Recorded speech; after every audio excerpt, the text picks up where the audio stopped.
अभी तक आपने अगर क्लास नहीं देखी है सीक्वेंस ऑफ फंक्शंस की, तो this is the 6th class, sequence of functions.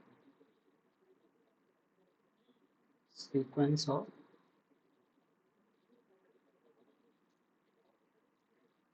Functions आपको समझ में आ जाएगी। ऐसे कोई बहुत भारी कॉन्सेप्ट तो है नहीं, समझ में आपको आ जाएगा, कोई दिक्कत नहीं है। बट आपको कुछ मतलब नॉर्मल चीज़ें पता होनी चाहिए, जैसे कि सीक्वेंस क्या होती है, फंक्शंस क्या होते हैं, लिमिट पॉइंट क्या होता है, लिमिट क्या होता है, ये सब छोटी मोटी चीज़ें आपको पता होनी चाहिए।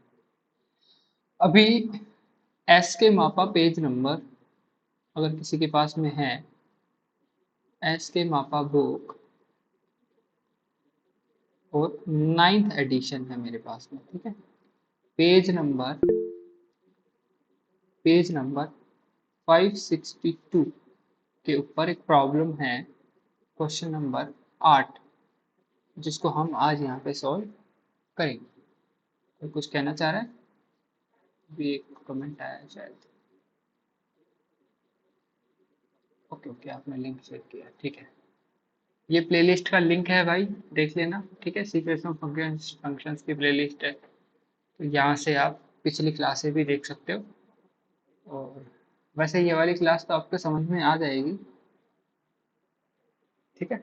देखो, एक एक चीज समझेंगे हम यहाँ पर कि क्या दिया हुआ है। सबसे पहले लिख लेते हैं इसको। प्रॉब्लम है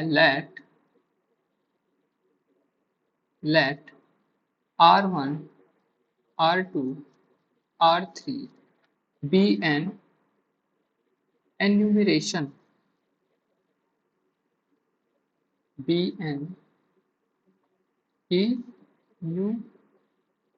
enumeration। इसका मतलब क्या है वो भी समझेंगे। enumeration of the set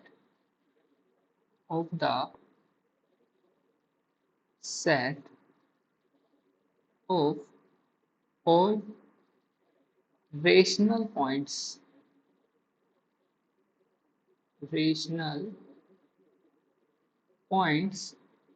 in closed interval 0 to 1, okay, and a sequence of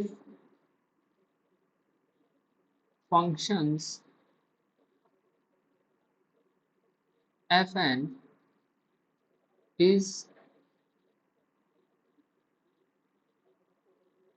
defined on 0 to 1 by sequence of function. कैसे डिफाइन है भाई? F N X is equal to 0 होगा अगर x को हम चूज कर लेते हैं R1 R2 and R3 and so on, इन सब में से, ठीक है। इन सब में से अगर हम x को चूज कर लेते हैं तो आपका सीक्वेंस ऑफ फंक्शन 0 बन जाता है। आपका सीक्वेंस ऑफ फंक्शन बन जाता है 1 इफ हम x को चूज कर लेते हैं 0 से 1 क्लोज्ड इंटरवल, और उसमें से हम माइनस कर देते हैं R1 R2 R3 and so on, ठीक है। अभी सबसे पहले देखो, क्वेश्चन का सॉल्यूशन करने से पहले पहली स्टेज होती है क्वेश्चन को समझना, क्वेश्चन क्या कहना चाह रहा है, ठीक है।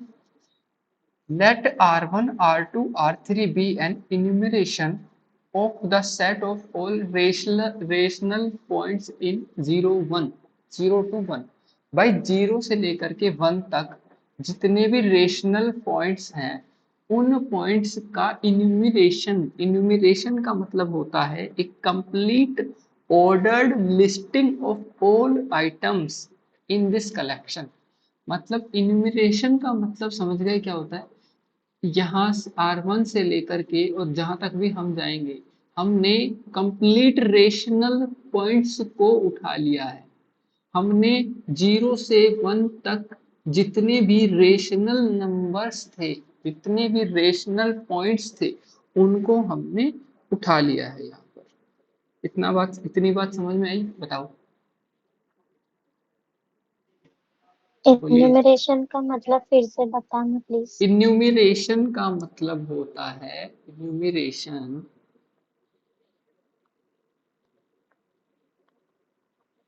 इन्यूमरेशन का मतलब होता है एक कंप्लीट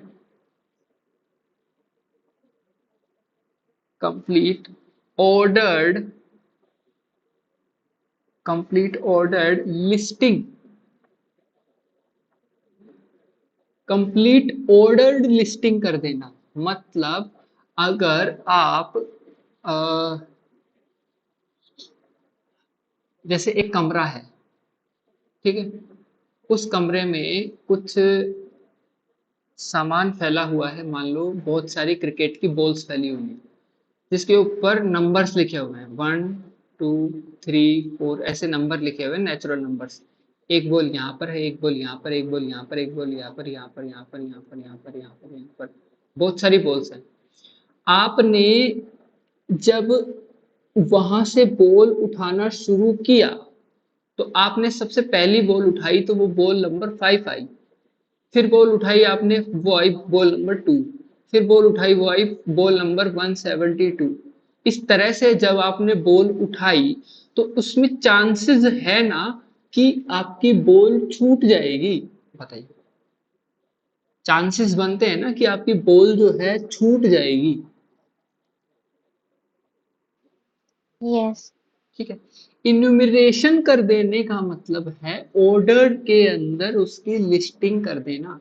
ऑर्डर में लिस्टिंग करने का मतलब ये है कि आपने स्टार्टिंग में ही आपने नंबर 1 बॉल उठाई, फिर आपने नंबर 2 बॉल उठाई। इस तरह से आपको टोटल पता था कि 500 बॉल्स इसके अंदर हैं। अगर आपको पता है 500 बॉल्स हैं, ठीक है, आपने अगर इस तरह से उठाई और कुछ बॉल्स छूटने के चांसेस वहां पर बन जाते हैं ना। अगर आपको चलो ठीक है, आप यहाँ पर आप ऐसे बोल सकते हो कि सारी बॉल्स तो उठा ही लेंगे ना, पता कैसे चलेगा।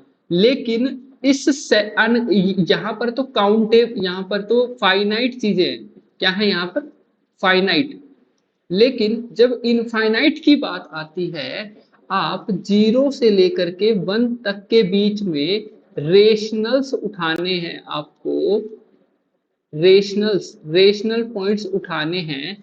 तो वहां पर आप क्या काम करोगे? वहां पर आप कोई भी नंबर उठाओगे, एक रेशनल उठाओगे, दूसरा रेशनल उठाओगे, उनके बीच में भी तो एक रेशनल नंबर आ ही जाएगा ना। एक रेशनल उठाया, दूसरा रेशनल उठाया, उनके बीच में भी एक रेशनल नंबर आ जाएगा। तो इसको तो आप इग्नोर कर दोगे ना, इसको तो आप उठा नहीं पाओगे ना, इसको तो आप ले नहीं पाओगे ना। इसलिए हमें एक ऑर्डर्ड लिस्टिंग करनी पड़ेगी कि भाई इस रेशनल के बाद में इस रेशनल को ही उठाना है। तो इन दोनों के बीच में अब कोई रेशनल नंबर नहीं होगा। हमने जो इसके जस्ट बाद में जो रेशनल नंबर हो सकता था उसको ऑलरेडी ले लिया है। समझ गए भैया? यस। 0 और 1 के बीच में आपने एक रेशनल नंबर उठाया, मान लो p, एक रेशनल नंबर उठाया q। इन दोनों के बीच में कोई रेशनल नंबर नहीं होगा। अगर होता तो हम ले चुके होते। इसे कहते हैं इन्यूमरेशन, एक complete ordered listing of all items, a complete ordered listing of all items in the collection।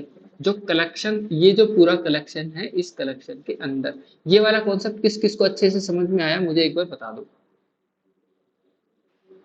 समझ गए।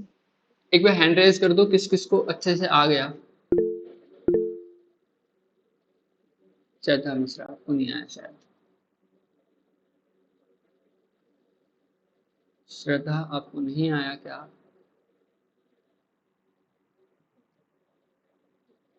आप शायद हो या नहीं यहाँ पर, या फिर ऐसे खुला छोड़ के चले गए।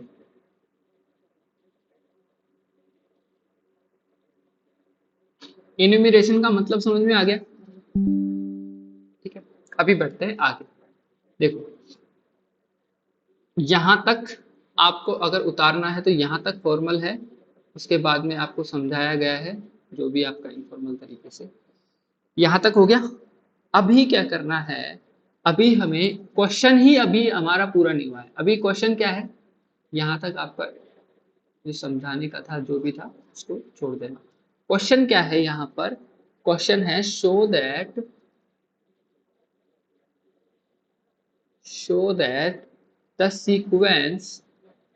The sequence fn is not uniformly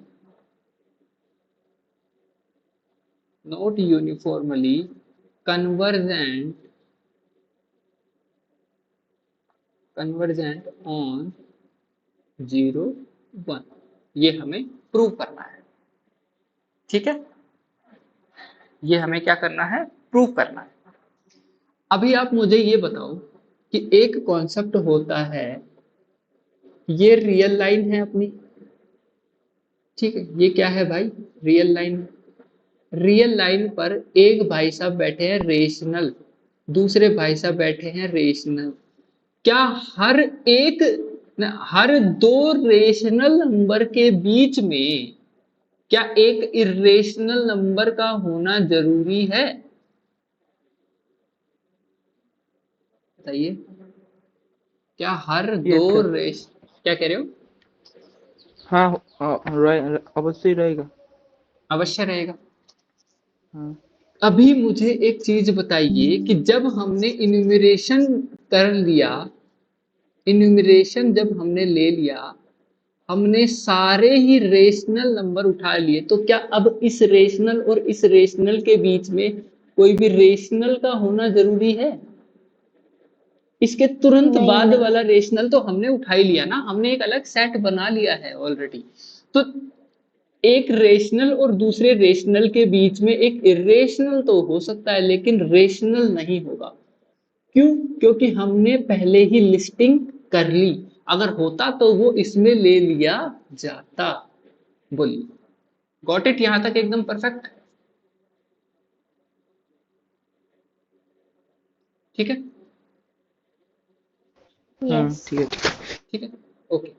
अभी क्वेश्चन समझ में आया आपको? क्वेश्चन क्या कहना चाह रहा है? सीक्वेंस ऑफ फंक्शन जो है आपका, वो यूनिफॉर्म कन्वर्जेंट नहीं है 0 to 1 में।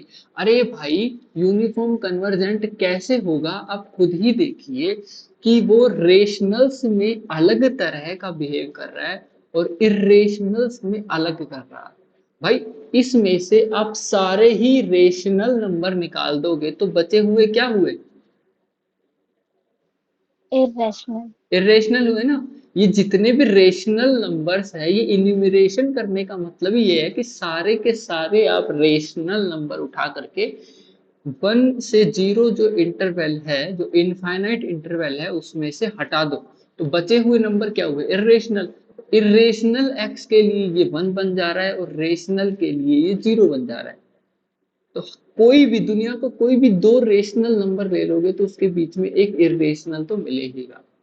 कॉन्सेप्ट तो ये भी है कि दो रेशनल के बीच में भी एक रेशनल होता है, बट हमने क्या किया? इन्यूमरेशन करके सारे रेशनल एक साथ उठा लिए। बोलिए, ये कॉन्सेप्ट अच्छे से क्लियर हो गया एकदम बढ़िया से?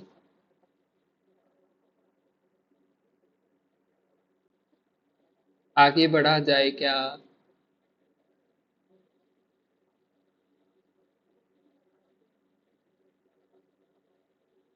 ठीक है, चलो। यस देखो, अभी इसको किस तरह से प्रूव करेंगे? जो बुक में प्रूव कर रखा है उसी को पहले बता देता हूँ, फिर उसका मैं आपको रीजन बता दूंगा कि ऐसा क्यों किया। भैया, आप जब यूनिफॉर्म कन्वर्जेंस की बात करते हैं, यूसी की जब आप बात करते हैं, तो आप क्या कहते हैं? क्या आपको चाहिए होता है? क्वेश्चन इज, क्या कहना कहना क्या चाह रहे हो आप पुरुषोत्तम जी? In the question, x is equal to r1 r2 till rn, no? Or will it go to infinity? R1 R2 bro, till rn. Bro, I am late, following some book, SK Mapas. I don't know which edition, but in that one it is there like that.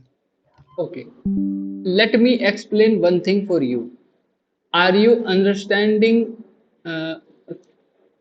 Can you understand in Hindi और I have to Yeah, speak? I can understand Hindi, but I can't speak fluently. That's okay why. Okay, कोई बात नहीं। देखो, आप हिंदी तो समझ सकते हैं, बस इतना ठीक है। देखो, हाँ हाँ आपके लिए मैं एक चीज बता रहा हूँ कि ये आपका 0 है, ये आपका 1, R1, R2, R3, ये सब नंबर फाइनाइट होंगे क्या?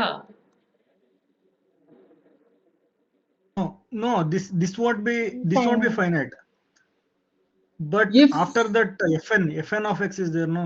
There.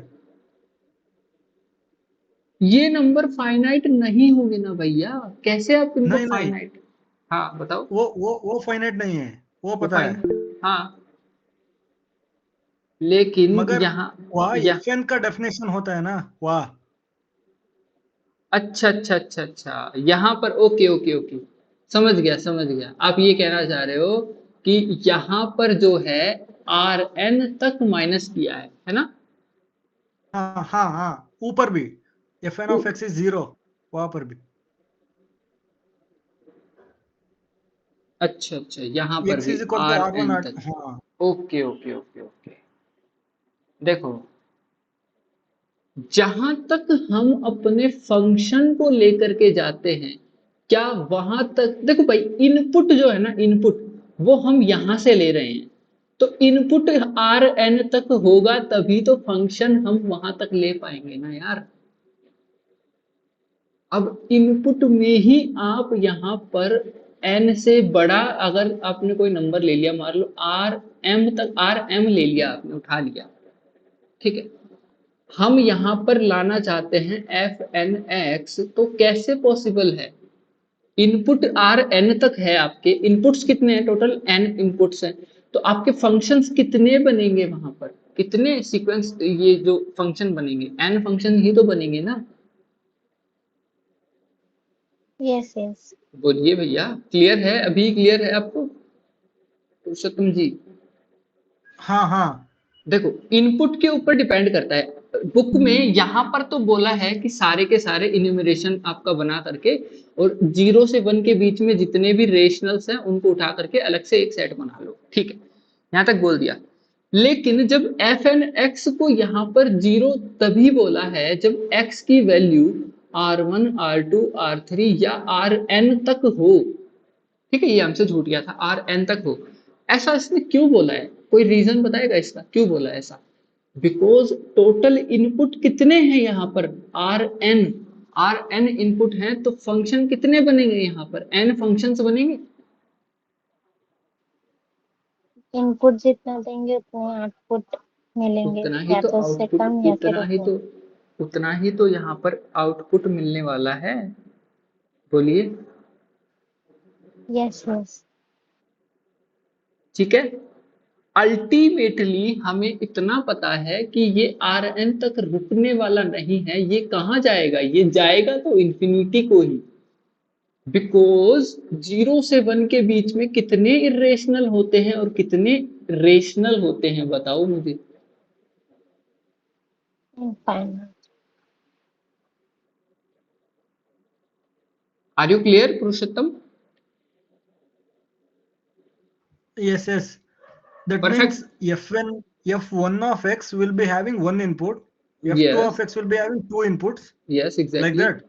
Yes. Okay now clear? yes all clear? Okay, कोई भी डाउट रह ना जाए, ठीक है, डाउट रहना नहीं चाहिए, हम उसका यहाँ पे पोस्टमार्टम कर देंगे डाउट का। नहीं आएगा तो बोल देंगे, बाद में बता देंगे, लेकिन डाउट रहना नहीं चाहिए बस। हमारी क्लास के बाद में अगर जाओ तो फिर ऐसे जाओ कि यार एकदम बस सब कुछ आ गया समझ में, और डीसी में तो आपको बहुत मजा आने वाला है। ठीक है, अभी मुझे ये बताओ कि अगर हम यहां से कॉची क्राइटेरिया को फेल करवा दें तो हम कह सकते हैं ना कि जो आपका एफ एन एक्स होगा वो यूसी नहीं होगा। ओके, ठीक है, तो यहां पर देखो, प्रूफ देखो इसका किस तरह से किया हुआ है, एस के मापा में प्रूफ किस तरह से किया हुआ है। देखो यहां पर क्या किया है, let's take let us take epsilon is equal to 1/2। अब एप्सिलॉन की वैल्यू 1/2 हमने ले ली। अब क्या हम उससे छोटा कर सकते हैं अपने जो गैप होगा उस गैप को? अब कौन सा गैप होगा उसके लिए देखते हैं।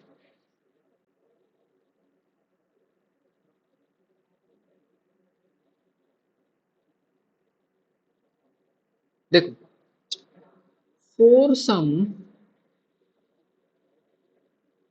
some x not belonging inside 0 to 1, बोलिए, for some x not belonging inside 0 to 1। अब मुझे ये बताइए कि x नोट जो है आपका रेशनल भी हो सकता है और x नोट जो है आपका इरेशनल भी हो सकता है। बोलिए, परफेक्ट है यहां तक?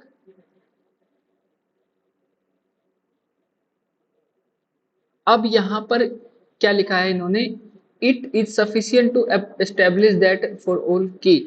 अब for all K belong inside natural number, मतलब क्या सभी नेचुरल नंबर्स के लिए जो कि हमें इंडेक्सेस प्रोवाइड करते हैं, देयर एग्जिस्ट m और n जो कि उस स्टेज के बाद में आते हैं, उस स्टेज के क्या आते हैं, बाद में आते हैं। क्या हम ऐसा लिख सकते हैं? देखिए, F M X not minus F N X not, और इन दोनों के बीच का जो गैप है वो हमारे एप्सिलॉन से छोटा होना चाहिए। For some X not belong to 0 to 1, पहले भी लिख दिया था मैंने, ठीक है। अब मुझे ये बताओ कि इसकी वैल्यू क्या क्या हो सकती है और इसकी वैल्यू क्या क्या हो सकती है। इसकी वैल्यू 0 हो सकती है, 1 हो सकती है, इसकी वैल्यू 0 हो सकती है, 1 हो सकती है। बोलिए, तो क्या किसी x नोट जो कि 0 और 1 के बीच में से चूज किया जा रहा है, मतलब x नोट को आप रेशनल भी ले सकते हो और x नोट को आप इरेशनल भी ले सकते हो। अगर आपने x नोट को रेशनल ले लिया तो इरेशनल, अगर आपने x नोट को रेशनल ले लिया तो आपका एफ एन एक्स कितना बन जाएगा बताइए मुझे? 0 बन जाएगा। अगर आपने इरेशनल ले लिया तो आपका एफ एन एक्स नोट कितना बन जाएगा? 1 बन जाएगा, 1। अकॉर्डिंग टू गिवन जो हमें दिया हुआ है। रेशनल्स के लिए 0 बन जा रहा है और इरेशनल्स के लिए 1 बन जा रहा है। बोलिए,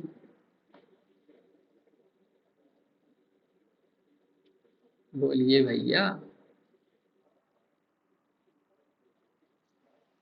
तो यस। चाहे आप कोई भी एक्स नोट ले लें, चाहे आप कोई भी एक्स नोट ले लें, क्या कभी भी क्या कभी भी इन दोनों के बीच का गैप 1/2 से छोटा हो पाएगा? सोचिए इस बारे में थोड़ा सा।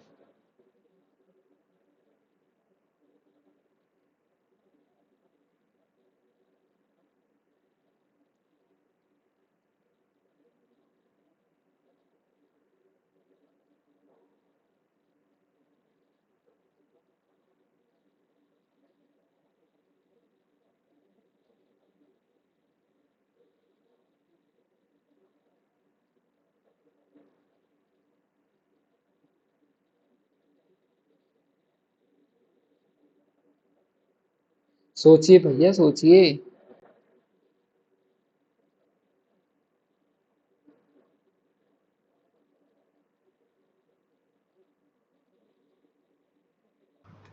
जब दोनों रेशनल ले ले, दोनों इरेशनल ले ले तब। जब दोनों ही रेशनल ले लें तो 0 - 0 1/2 से छोटा हो जाएगा, ऐसा? भाई गलत है। आप यहाँ पर इंडेक्स पर डिपेंड करेंगे। अब इंडेक्स पर डिपेंड कैसे करेंगे वो सोचिए एक बार यहाँ पर।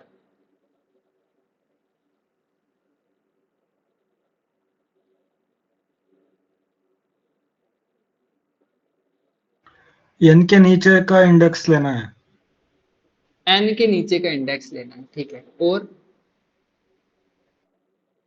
और n के ऊपर का इंडेक्स, दोनों। दोनों। तो कभी भी आप अलग अलग इंडेक्सेस के लिए आप 1/2 से छोटा कर पाएंगे इसको?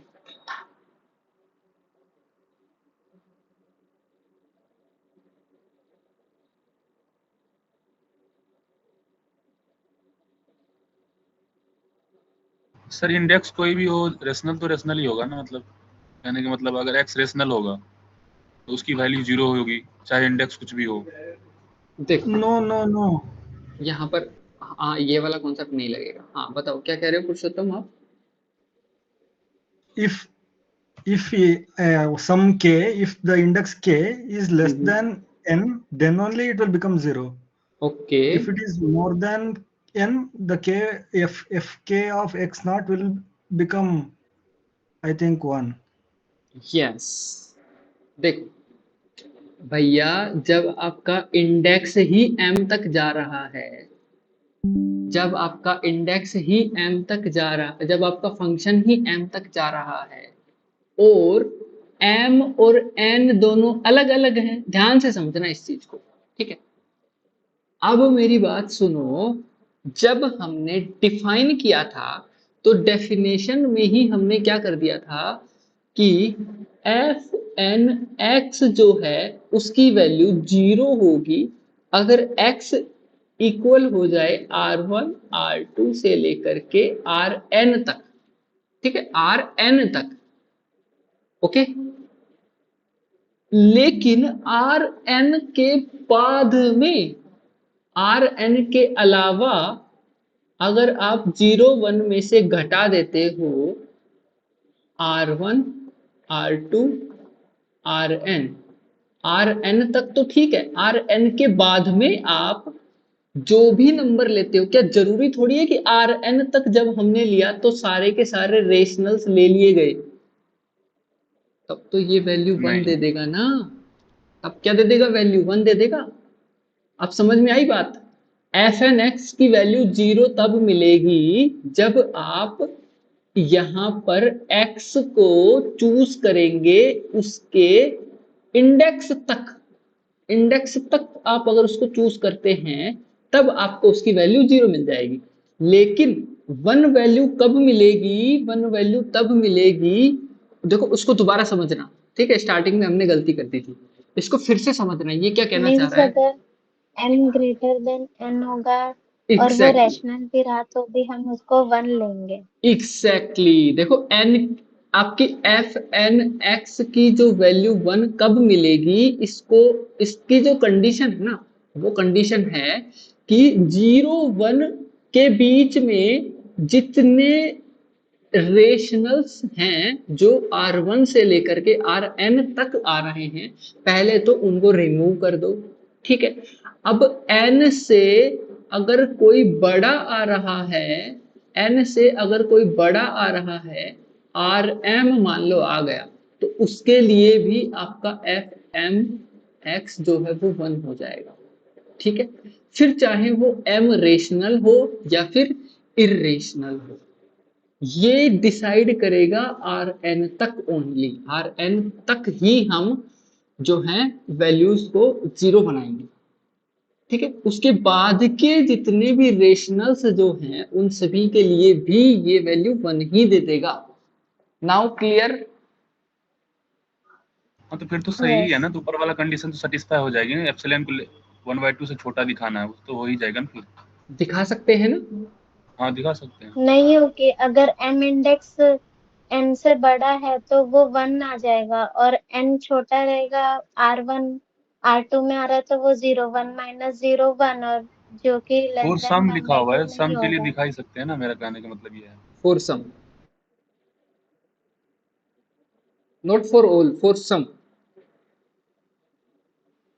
Yes, for some we can.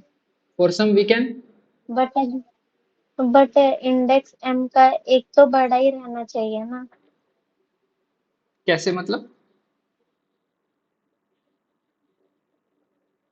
लेकिन भैया इसमें एक चीज भी है ना, अगर n यहाँ पे n टेंड टू इन्फिनिटी करेंगे तो सारे रेशनल नंबर आ जाएंगे ना। देखो n और टेंडिंग टू इंफिनिटी अभी हम नहीं करेंगे, अभी हम सिर्फ इसको इस डेफिनेशन में फुलफिल करवाएंगे।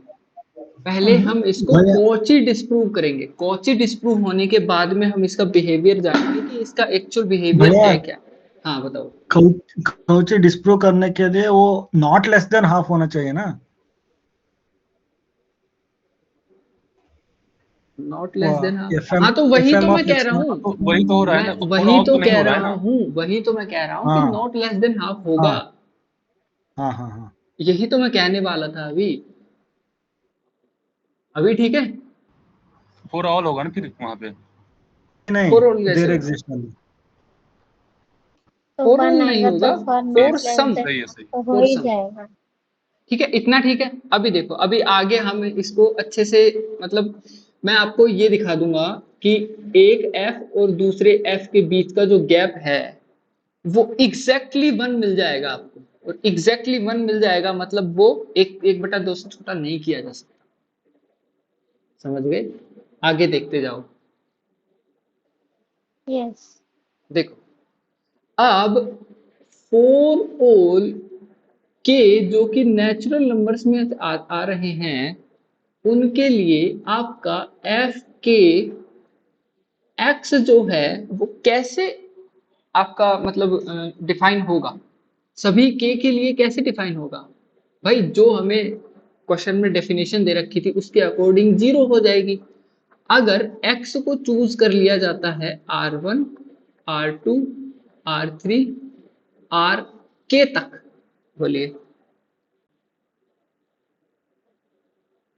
ठीक है? यस। ठीक है, हाँ।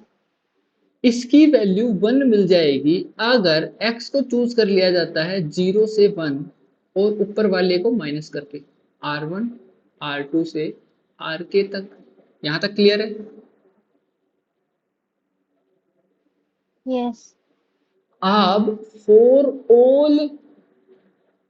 ऑल नेचुरल नंबर के देयर एग्जिस्ट ए पॉइंट, के आर के प्लस 1, बोलिए, जो कि इनसाइड हो जाएगा 0 और 1 के बीच में। बोलिए, क्या हर एक नेचुरल नंबर के बाद में एक आर के प्लस 1 पॉइंट मिल सकता है ना हमें 0 और 1 के बीच में? हमेशा ही मिल जाएगा ये। हाँ। ठीक है, सच दैट आपका एफ के आर के प्लस 1 माइनस एफ के प्लस 1 आर के प्लस 1, इन दोनों के बीच का जो गैप होगा एग्जैक्टली वो कितना आएगा, मुझे बताओ एक बार।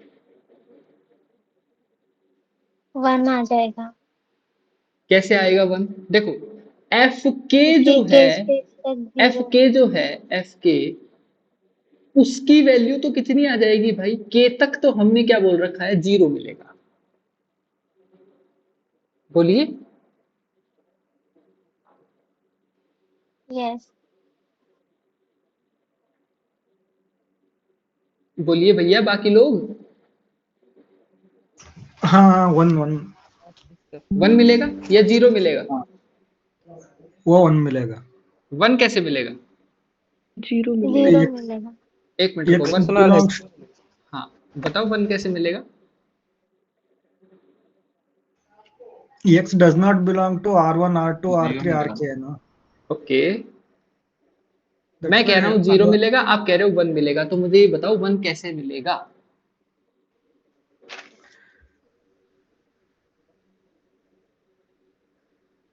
एक्स दूसरा कंडीशन सेटिस्फाई कर रहे हैं ना। x दूसरा एफ कंडीशन के कौन सा लिए वाला? F K of X is equal to 1 for X belongs to interval 0 1 minus the set R1 R2 RK। ये वाला कंडीशन, हाँ ठीक है, f के x।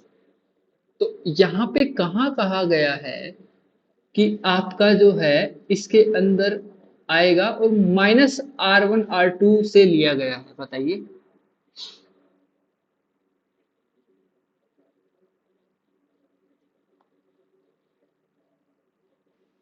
फंक्शन दिया है k तक और r दिया है k+1, तो जब k तक फंक्शन दिया तो r k तक रहेगा और हमने इनपुट दिया r k+1, तो इसीलिए वो 1 आएगा। और आगे का Exactly, this is function the जो है reason. पुरुषोत्तम fk+1 भैया दिया बताना और चाह रहे थे लेकिन वो rk+1 दिया है। एग्जैक्टली पुरुषोत्तम आप सही कह रहे थे, मैं बस आपको थोड़ा सा खेल रहा था। आपने बिल्कुल सही कहा है, यहाँ पर मिलेगी वैल्यू 1। बोलिए अभी ठीक है, यस यस करेक्ट है भैया? सबको सबको क्लियर है? ऑल क्लियर होना चाहिए, देखो तभी मजा आएगा, सबको क्लियर होना चाहिए। पुरुषोत्तम, राजहित, आयुषी, श्रद्धा, सबको क्लियर होना चाहिए। ठीक है, 1 कैसे आया? एकदम क्लियर। अब यहाँ पर 0 क्यों आएगा मुझे ये बताओ।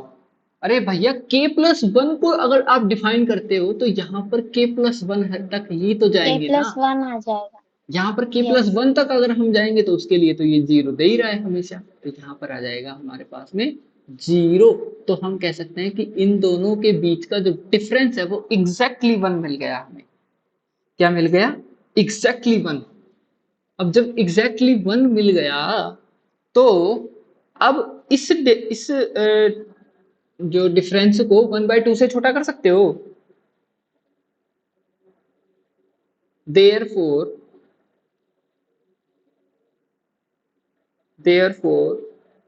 no natural number k can be found such that for all x जो कि आपका 0 और 1 के बीच में आता हो, उसके लिए आप fmx और fnx के बीच का जो गैप है उसको 1/2 से छोटा कर सके। फॉर ऑल m और n जो कि आपके उस k से बाद में आते हैं उसके लिए ऐसा हो। तो ऐसा कोई भी हमें k नहीं मिलेगा ना, स्टेज नहीं मिली, परफॉर्म करने के लिए स्टेज हमारे पास में नहीं आई, यही तो हमें प्रूव करना था। और स्टेज नहीं मिली तो हमारा क्या हो गया यहाँ पे कौची डिस्प्रूव हो गया। बोलिए। यस 0 कैसे समझ नहीं आया? कौन सा वाला? 0 कैसे आया? ये वाला 0 कैसे आया? यही तो। हाँ हाँ देखो, आप जब अपने फंक्शन को k इंडेक्स के लिए डिफाइन कर रहे हो और इनपुट जो है वो आ रहा है R1 R2 R3, ये सभी क्या हैं? इन्यूमरेशन ऑफ द सेट जो कि 0 से 1 के बीच में, 0 से 1 के बीच में से सारे के सारे रेशनल्स को निकाल करके एक लिस्टिंग बना दी गई। और कहां तक बना दी गई? k तक बना दी गई, k तक। तो भाई आपका ये इंडेक्स और ये इंडेक्स अगर सेम है तो वैल्यू 0 देगा हर एक रेशनल के लिए। ठीक है, अब जब आप fk+1 को यहाँ पर डिफाइन करोगे, यहाँ पर k+1 कर दोगे तो यहाँ पर भी तो आपको k+1 करना पड़ेगा ना। तो वहां पर वापस से आपका जो इंडेक्स है सेम हो जाएगा और ठीक। इंडेक्स सेम होते ही 0। हाँ समझ गया। Got it? परफेक्ट। एक बार Yes. थंब कर दो। Perfect, Yeah. सबको समझ में आ गया? एक बार थंब कर दो। Clear clear.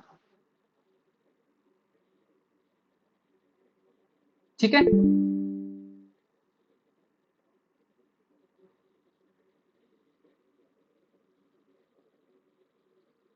Mind blowing. Thanks bro. बस इसी तरह साथ में बने रहो यार, हम तो बहुत सारा माइंड ब्लोइंग करेंगे अभी। ये तो कुछ भी नहीं है यार, डीसी में आप बोलोगे कि यार भैया क्या मस्त ऐसे फील ला दी आपने, इससे पहले डीसी में इतनी फील कहीं नहीं आई, ऐसे बोलने लगोगे आप। इस तरह से मैं डीसी करवाऊंगा। और यार आप ना एक काम करना भाई, आप बार्टल खरीद ही लो यार, बार्टले आप खरीद ही लो। ठीक है, क्योंकि रिलेट कर पाओगे ओके ना, मेरी गलतियां पकड़ पाओगे। मैं अगर कोई गलती कर रहा हूं तो उस गलती को पकड़ पाओगे। जैसे अभी यहाँ पर पुरुषोत्तम भाई, मुझे शायद ऐसा लग रहा है कि आप बुक खोल करके बैठे हो, और ये बहुत अच्छी बात है। बुक खोल के बैठे हो ना? आप में से कितने लोग बुक खोल के बैठे हैं? एस के मापा। हाँ, खोल के बैठोगे तभी तो गलतियां पकड़ पाओगे ना। भाई मैं भी बुक खोल के बैठा हूं, मैं बुक में से ही तो पढ़ा रहा हूँ। बस मैंने बुक में कुछ एक्स्ट्रा पेंसिल से कुछ लिख रखा है, जो खुद का मतलब पढ़ना था वो। तो बुक खोल करके पढ़ोगे और बुक की लैंग्वेज से रिलेट कर पाओगे तो भाई खुद को इम्प्रूव कर पाओगे। बुक की लैंग्वेज समझ में आएगी धीरे धीरे, तो इम्प्रूवमेंट आएगा, बहुत मस्त मजा आने लगेगा। ठीक है, देखो अब यहां से हम कह सकते हैं ना, ठीक है, यहां से हम क्या कह सकते हैं? By Cauchy criterion, by Cauchy criterion for uniform convergence, for uniform convergence of a sequence of function, of a sequence of functions, the sequence fn is not uniform convergent on 0 to 1। बोलिए, perfect है?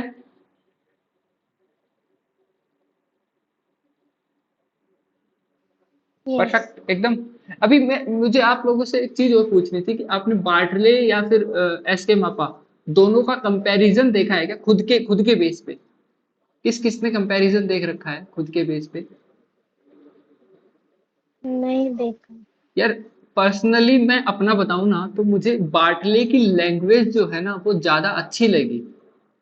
Definitions वगैरह, और ये मतलब थोड़ा ज्यादा precise, थोड़ा ज्यादा अच्छा फील देने के लिए, मतलब थोड़ा ज्यादा अच्छे से। ठीक है, तो डीसी के लिए स्पेशली बार्टले फॉलो करेंगे पूरा। क्वेश्चंस हम एस के मापा से भी ओके उठा लेंगे, क्वेश्चंस हम थॉमस से भी उठा लेंगे, क्वेश्चन अपोस्टल से भी, एएमएस से भी, बहुत सारी जगह से, लेकिन डेफिनेशंस वगैरह इन सब के लिए बार्टले फॉलो करेंगे। ठीक है, तो आप बार्टले मंगवा लो। कुछ साढ़े 600 रुपये तक की आएगी कुछ, मैंने भी अभी थोड़े दिन पहले ही मंगवाई है, 2-3 दिन हुए हैं, तो मंगवा लो। रिलेट कर पाओगे चीजों को डीसी में, ऑनलाइन क्लास में। ठीक है, देखो यहाँ तक हो गया। अब अगला देखो, अगला क्वेश्चन जो है बहुत ही इंटरेस्टिंग है, उसमें और भी आपको फील आने वाली है। देखो थ्योरम है 13.3.2,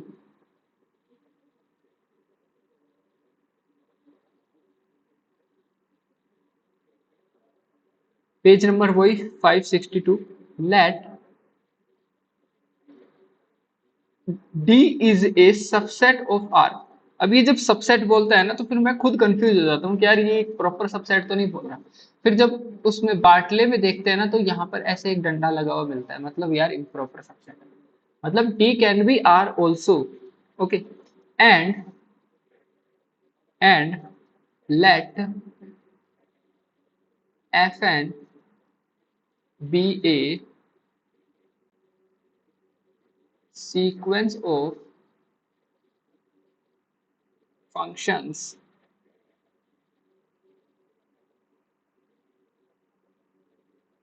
pointwise convergent on D। भाई इस इंटरवल पे पॉइंट वाइज कन्वर्जेंट है। ठीक है, टू ए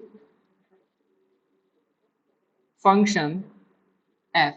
एफ क्या है उसका? लिमिट फंक्शन है, limit function. Okay, late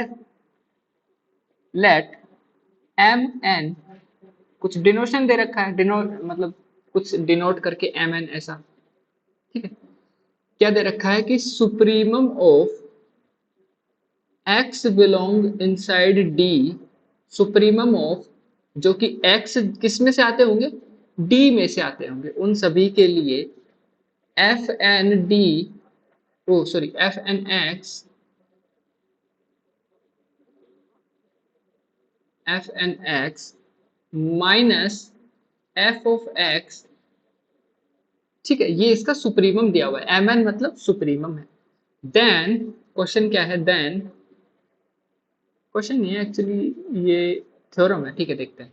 then f n is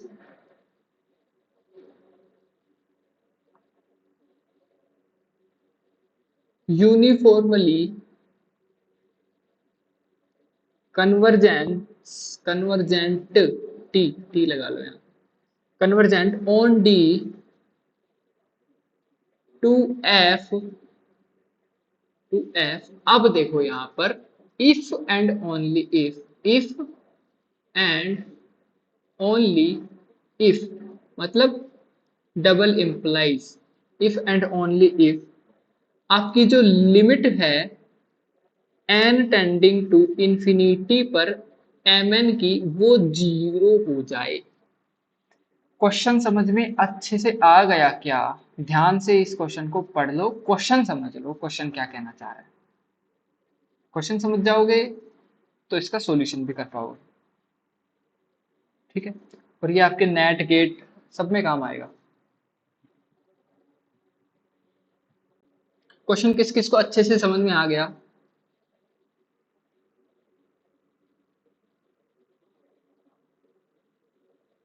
ठीक है, एक बार मैं रिपीट कर देता हूँ। डी कोई सबसेट है आर का, ठीक है, प्रॉपर इम्प्रॉपर कुछ नहीं बोला है, सिर्फ सबसेट बोला है।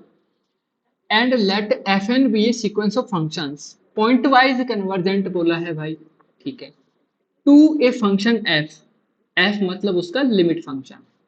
Late M N is equal to supremum of F N और एफ एन एक्स और एफ एक्स।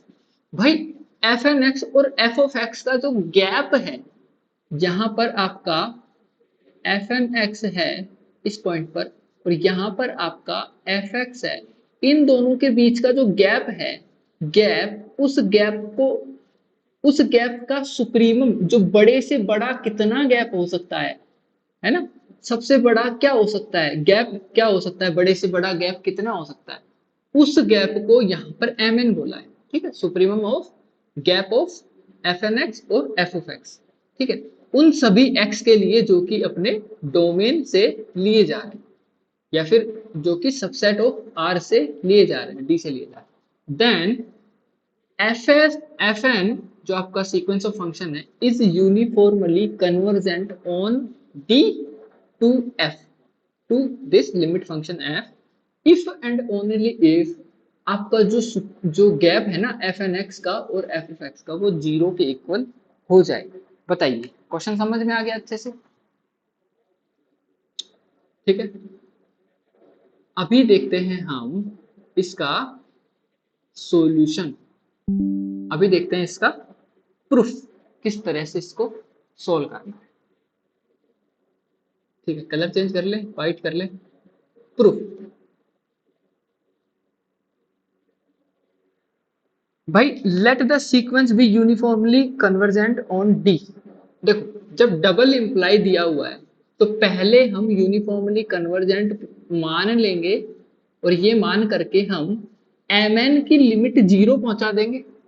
पहले तो ऐसे कर देंगे, फिर हम एम एन की लिमिट 0 मान करके इसको यूनिफॉर्म कन्वर्जेंस दिखा देंगे। ठीक है, तो सबसे पहले हम क्या कर रहे हैं, सबसे पहले हम कर रहे हैं let F N be uniformly convergence on D to F. ठीक है, अब यूनिफॉर्मली कन्वर्जेंस है तो अब हम यूसी का सहारा ले सकते हैं। यूसी की जो हमने डेफिनेशन देखी थी उसका यूज यहाँ पे किया जा सकता है। देखो यस कैसे यूज करेंगे अब उसका, लेट आपका कोई एप्सिलॉन है ग्रेटर देन 0 है, देन there exists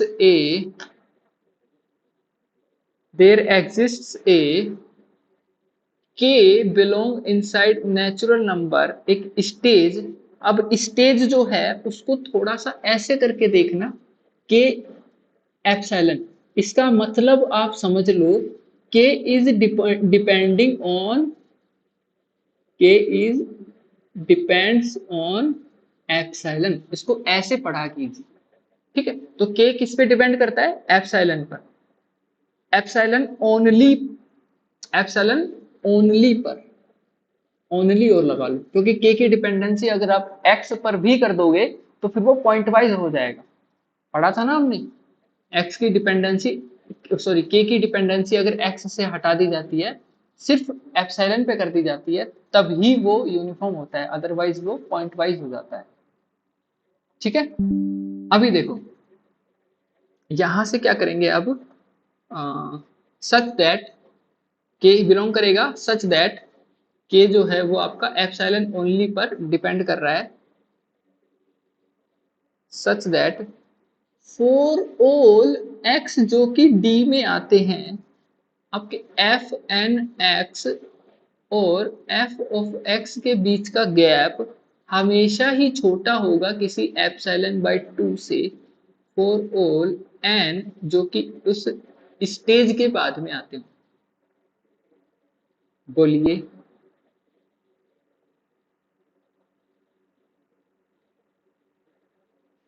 यस।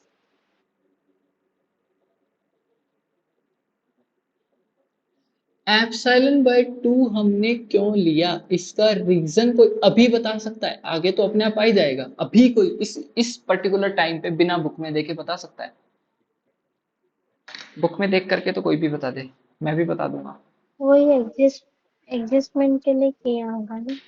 देखो, जब हमें किसी चीज का सुप्रीमम निकालना होता है तो पहले हम उसको किसी एक चीज से छोटा बताते हैं, फिर जब सुप्रीमम देखते हैं तो उस चीज से बड़ा बता देते हैं। अभी देखो कैसे बताएंगे, देखना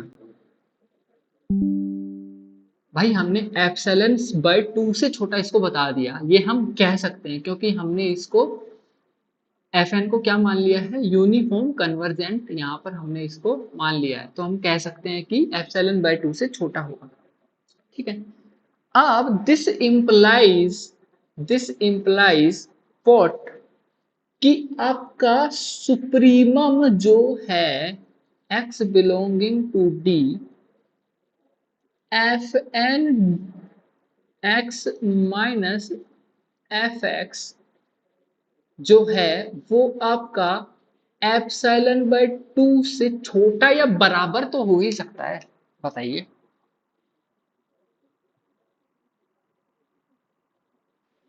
यस। भाई बराबर का निशान यहां पर आया क्यों, इस चीज के पीछे का रीजन बताओगे कोई?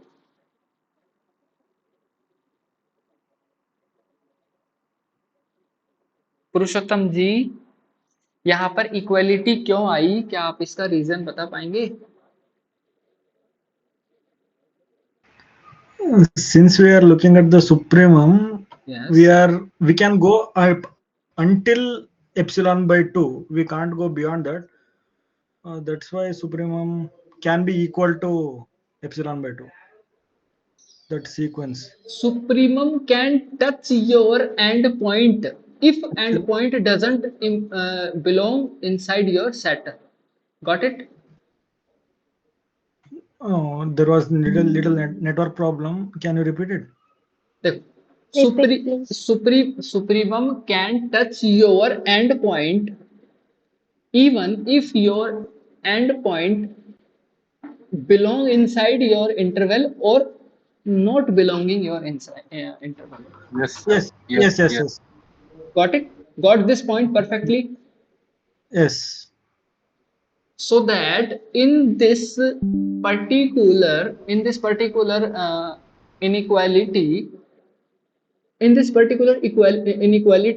your function f and x, can I explain it further?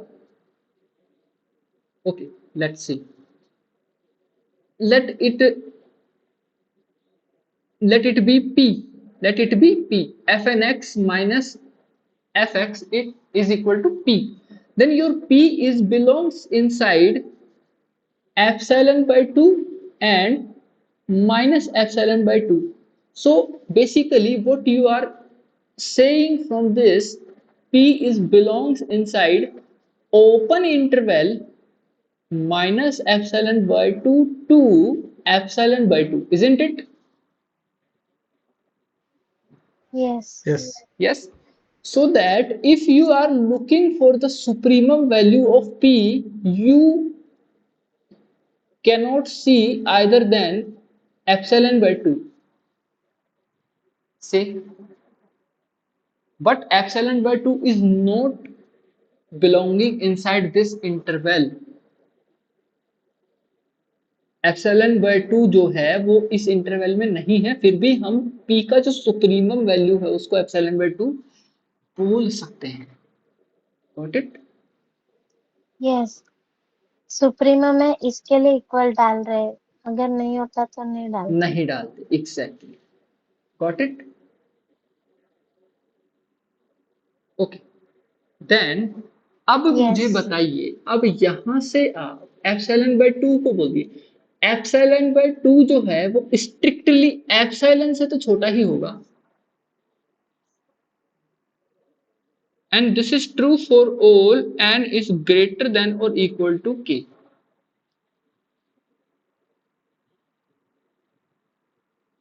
Got it?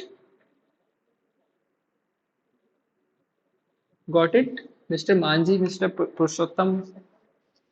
Yes, sir. Yes, sir. Yes, sir. Okay. और इतना हमने कर दिया. और आपका जो एम एन जो है, क्या हम उसको ऐसा बोल सकते हैं कि वो बाउंडेड हो गया एप्सिलॉन से? क्योंकि इसी को तो हमने एम एन बोला है. बोलिए, इसी को तो हमने एम एन लिखा है. यही तो एम एन है यहाँ पर डेफिनेशन में. Supremum of F N x minus f x, इसी को तो एम एन बोला है. तो आपका एम एन जो है वो एप्सिलॉन से छोटा हो गया.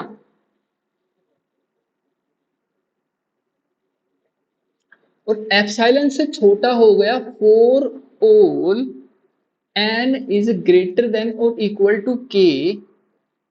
अभी मुझे ये बताइए कि ये कितना सुंदर ये रिजल्ट होता है कि एप्सिलॉन जो है वो बोलता है तुम मेरे जाल में फंस गए, तुम चाहे कुछ भी कर लो, तुमको मैं लेकर के जाऊंगा कहां?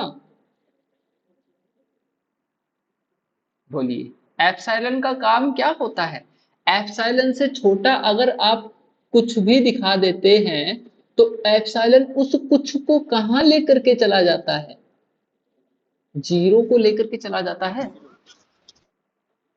Epsilon is nothing but a trap. ऐसे भी लिख सकते हैं ना, mn zero is less than epsilon, तो limit tends to zero. Yes, we can. बोलिए, एप्सिलॉन क्या है? एक ट्रैप होता है. उस ट्रैप में अगर कोई फंस जाता है, उससे छोटा अगर हो जाता है, और अगर वो पॉजिटिव है, तो एप्सिलॉन को तो हम अपनी मर्जी से कितना भी छोटा बना सकते हैं ना. तो अल्टीमेटली हम इसको छोटा बनाएंगे तो इससे भी छोटा, मतलब हम इसको जीरो के बिल्कुल नजदीक लेकर के जाएंगे तो ये तो जीरो को पहुंच ही जाएगा. बोलिए, यही तो हम करना चाहते हैं. तो यहाँ से हम डायरेक्टली इम्प्लाई कर देते हैं. हमने करोड़ों बार देखा होगा कि ऐसा करने के बाद में हम डायरेक्ट लिख देते हैं limit n tending to infinity mn is equal to 0. Say that.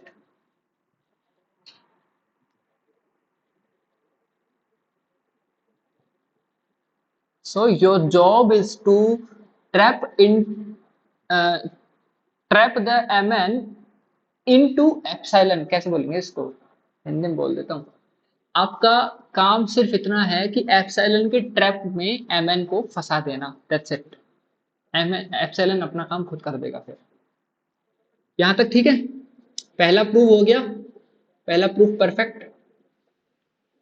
Yes, ठीक है. अभी देखते हैं कन्वर्स. इसका कन्वर्स का जो सम किया वो ये थ्योरम को यूज करके कर सकते हैं. कौन सा सम? इसके पहले जो हमने किया ना कि नॉट यूनिफॉर्मली कन्वर्जेंट. तो ये mn जो हम लोग लिमिट टेंड्स टू 0 शो करना है, तो हम लोग बोल सकते हैं कि वो यूनिफॉर्मली कन्वर्जेंट है अगर ये हुआ तो। हाँ हाँ बिल्कुल बोल सकते हैं, वही तो तो ये बोलने। वाला थ्योरम, हाँ हाँ बताओ। तो लिमिट का यूज करके मीन्स हम उसमें बता सकते हैं कि वो नॉट यूनिफॉर्मली कन्वर्जेंट है। लिमिट का यूज करके ऊपर वाले क्वेश्चन में ऐसा?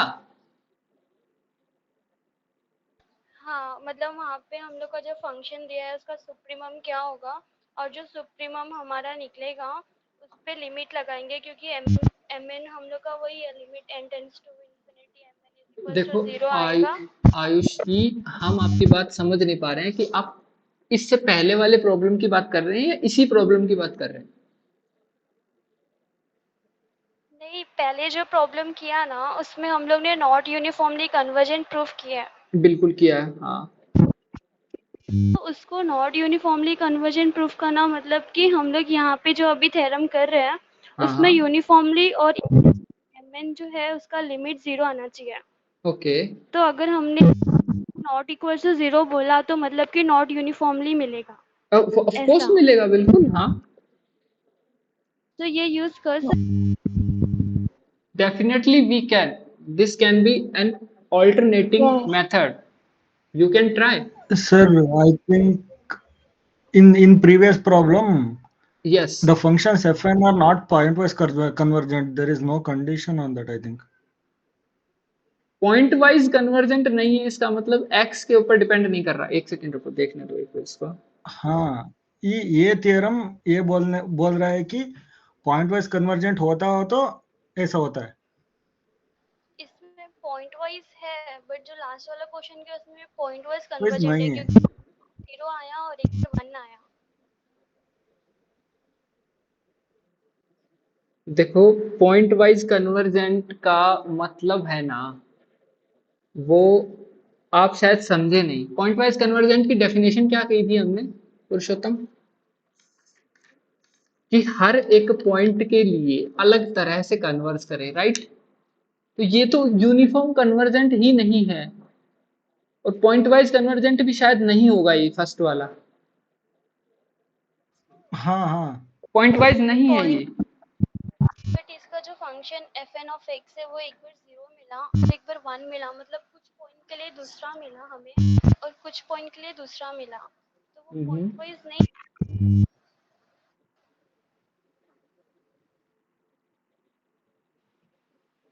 वो ये पूछ रहे समझ कि गया वो मैं उनकी पॉइंट बात, उनकी वाइज बात कैसे बिल्कुल नहीं है, समझ गया, क्योंकि उनकी 0 बात भी मिल रहा है और 1 भी मिल रहा है। बिल्कुल, उनकी बात समझ गया। देखो ये एक ऑल्टरनेटिंग मेथड हो सकता है, इसके ऊपर अभी फिलहाल के लिए मैंने कोई रिसर्च नहीं की है। आप एक बार ना इसको ट्राई करना, ठीक है? मैं भी ट्राई करूंगा और अगले सेशन में कल इसको हम डिस्कस करेंगे कि क्या ये पॉइंट वाइज कन्वर्जेंट हो सकता है। हाँ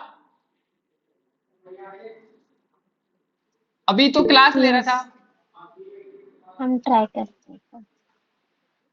है ना? इसको इसको ना आप भी ट्राई करो और मैं भी ट्राई करूंगा कि क्या हम जो एग्जाम्पल नंबर ये जो क्वेश्चन नंबर, हाँ एग्जाम्पल नंबर 8 जो है, क्या वो पॉइंट वाइज कन्वर्जेंट है, उसको हम बनाने का ट्राई करेंगे, ठीक है? आप भी ट्राई करना, हम भी ट्राई करेंगे, ठीक है? फिलहाल हम इसको देख लें, इस वाले प्रूफ को कंप्लीट कर लेते हैं। वैसे अच्छा पॉइंट है आपका, बिल्कुल सही है, एक बार ट्राई करना, ठीक? और अगर हो जाता है ना तो फिर मुझे एक बार डीएम कर देना, जिसका भी हो जाता है मुझे डीएम कर देना, कल की क्लास में फिर उसको भी एक बार बता देना। अब यहां पर देखो,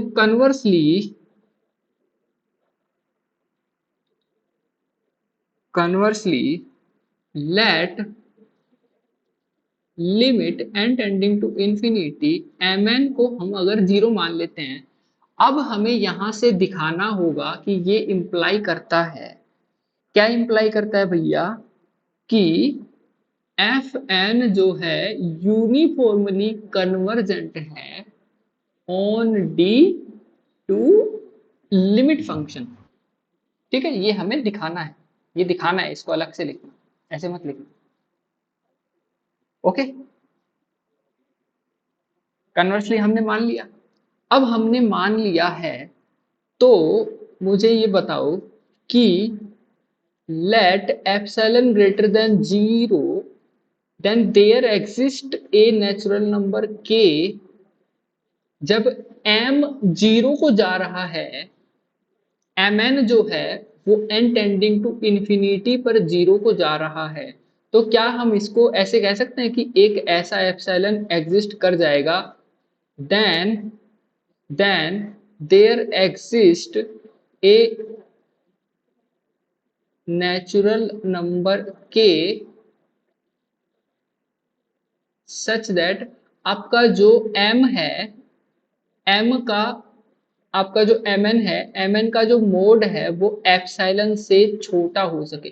भाई एक बात बताओ, एप्सिलॉन से छोटा कर देना या फिर limit n tending to infinity पर mn को 0 भेज देना, क्या ये दोनों एक ही बात नहीं है?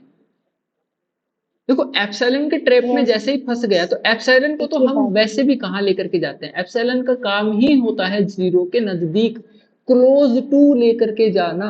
आज की डीसी की क्लास में आपको क्लोज टू का मतलब समझाया जाएगा। क्लोज टू क्या होता है? क्लोज टू का मतलब होता है बिल्कुल पास ले जाना लेकिन बराबर नहीं बनाना। इतना पास, इतना पास, कितना पास, इतना पास।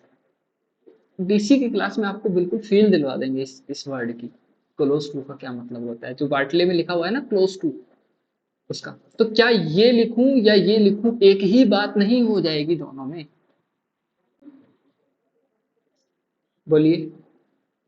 For all n is greater than equal to k के लिए।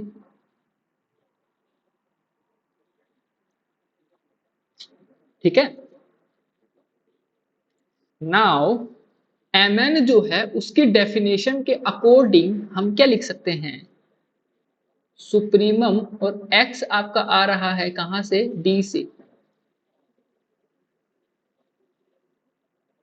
x आपका आ रहा है d से, तो supremum of fn x minus fx का जो गैप है उस गैप को हम एप्सिलॉन से छोटा बता सकते हैं for all n greater than और इक्वल टू k। बोलिए भाई, यही तो लिखा है मैंने, इसी को तो लिख दिया वापस, और क्या किया? Got it? Yes. Therefore, for all x belong inside D, fn x minus fx का जो गैप है वो छोटा या बराबर हो जाएगा सुप्रीमम।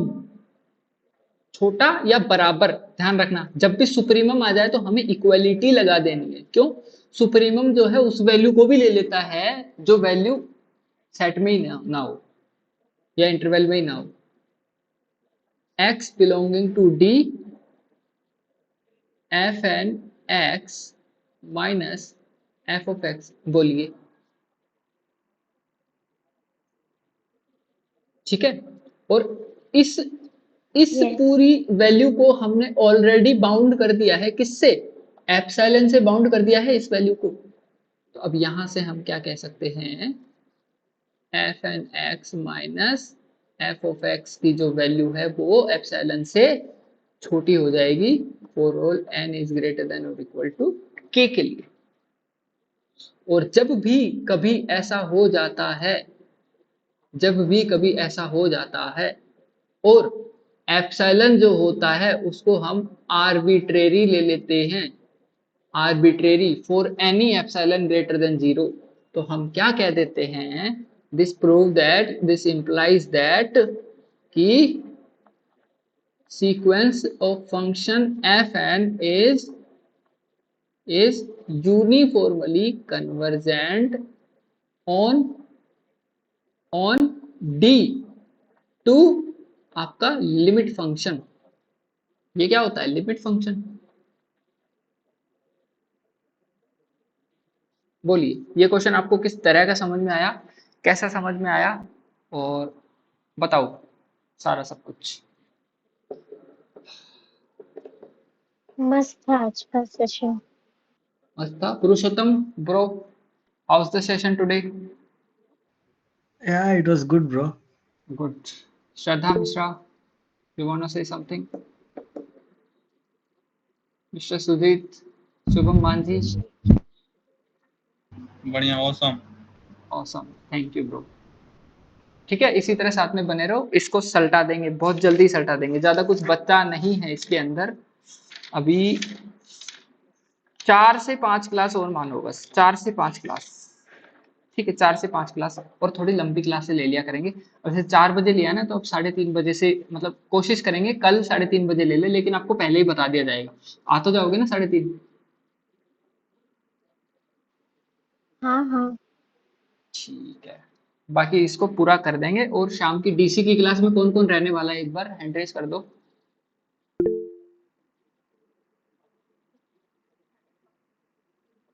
ठीक है, सभी लोग रहेंगे, थैंक यू। डीसी में आपको बहुत मजा आएगा, बहुत ही मजा आएगा। डीसी आपको एकदम फील देगी, अभी जितना फील आया उससे आपको दुगना फील आएगा डीसी। इस तरह से मैं एकदम चीजों को तोड़ तोड़ करके समझाऊंगा। ठीक है, बुक मैं इसलिए मंगवा रहा हूँ, काफी टीचर होते हैं वो कहते हैं कि बुक मत मंगवाइए, जरूरत नहीं है, और मैं कहता हूँ कि बुक मंगवा लीजिए, क्योंकि बुक आपको रिलेट करवाएगी चीजें। बुक अगर आप नहीं मंगवाएंगे तो आपको पता ही नहीं चलेगा कि मैं जो पढ़ा रहा हूँ वो सही भी है या नहीं, मैंने जो डेफिनेशन लिखवाई वो सही है या नहीं। अब जैसे मान लो, अब मैंने पढ़ाया तो पुरुषोत्तम और शुभम, आप बताइए कि आप बुक खोल करके बैठे थे तो आपको कितना फायदा हुआ बुक खोल करके बैठने का? क्या आपको बुक की लैंग्वेज रिलेट कर पाए आप उस चीज से? इससे रिलेट हुआ, बहुत ही अच्छे से बु, समझ में आया सब कुछ। बुक की लैंग्वेज से जब रिलेट होता हाँ है ना तो, रिलेट हुआ। और देखो आप मास्टर्स या तो कर चुके या फिर आपको करनी है, कितने कर चुके एक बार बताएंगे, कौन कौन कर चुका, या किसी की चल रही हो? चल रहा है सर। चल रही है। देखो मास्टर्स चल रही है तो वहां पर आपको कोई भी स्पून फीडिंग करवाने के लिए टीचर तो होते नहीं होंगे, आपको पढ़नी तो बुक्स ही पढ़ती होंगी, और बुक्स भी अगर आप लो लेवल की पढ़ोगे तो वहां पे फिर से लैक ऑफ कॉन्सेप्ट्स होते हैं। तो जैसे बाटले है, बाटले काफी अच्छी बुक है, तो इसको जब आप पढ़ोगे तो इसकी लैंग्वेज जो है वो आपको समझ में तभी तो आएगी ना जब आपने पहले कभी पढ़ी है बुक की लैंग्वेज। देखो 10th class, 9th 10th 8th इन क्लासों से ही हमें स्पून फीडिंग करवा दी जाती है, नोट्स लिखवा दिए जाते हैं, भाई रट लो इसमें से क्वेश्चन आ जाएगा एग्जाम में। बुक्स पढ़ना हमें बहुत कम सिखाया जाता है। तो मेरा पूरा पूरा जोर रहेगा कि भाई बुक्स मंगवा लो, मैं जब पढ़ाऊं तो बुक खोल करके बैठो, रिलेट कर पाओगे अच्छे से, पेंसिल लेकर के बैठो, बुक में ही लिख लो, ज्यादा अच्छा होगा। ठीक है, तो ये सेशन एकदम मस्त लगा, मेरे को भी अच्छा लगा इस सेशन में बहुत ही, और काफ़ी बेहतर कर रहे हैं हम, बाकी जल्दी कर देंगे इसको। अभी के लिए अलविदा, और फिर 7 बजे रियल सीक्वेंसेस की क्लास है, उसमें कुछ बचा कुचा है वो भी करवा देंगे, आना चाहो तो आ जाना। ठीक है, बाकी रिकॉर्डिंग कर देते हैं। और 7 बजे वाली क्लास कितने दिन और चलेगी? 7 बजे वाली क्लास तब तक चलेगी जब तक कि टेस्ट जो हुए हैं उनका डिस्कशन खत्म नहीं हो जाता, और रियल सीक्वेंसेस के जितने PYQs हैं जो हमने बोले थे कि हम तब तक करवा देंगे, IIT JAM TIFR ISI है ना, नेट गेट NBHM, इन सब के PYQs रियल सीक्वेंसेस के, ये जब तक खत्म नहीं हो जाते जब तक 7 बजे वाली क्लास चलेगी। अगर खत्म हो जाते हैं उसके बाद में 7 बजे हम कुछ और नई चीज शिफ्ट कर सकते हैं, प्रैक्टिस शिफ्ट कर सकते हैं, नए टॉपिक की प्रैक्टिस शिफ्ट कर सकते हैं, जैसे डीसी कर रहे हैं तो डीसी के क्वेश्चंस की प्रैक्टिस शिफ्ट कर सकते हैं, इस तरह से। बाकी डीसी जो है वो 8 बजे की क्लास में फिक्स रहेगा डेली। ठीक है, आप लोग डेली बने रहिए। और जो लोग भाई रिकॉर्डिंग ये लेक्चर देख रहे हैं, आप लोगों को क्या बोलूं यार, आप ऑनलाइन ही आ जाया करो, रिकॉर्डिंग पे कमी मतलब देख लो, अभी बाद में बताएंगे उनके बारे में। ठीक है, चलो भाई, बाय बाय।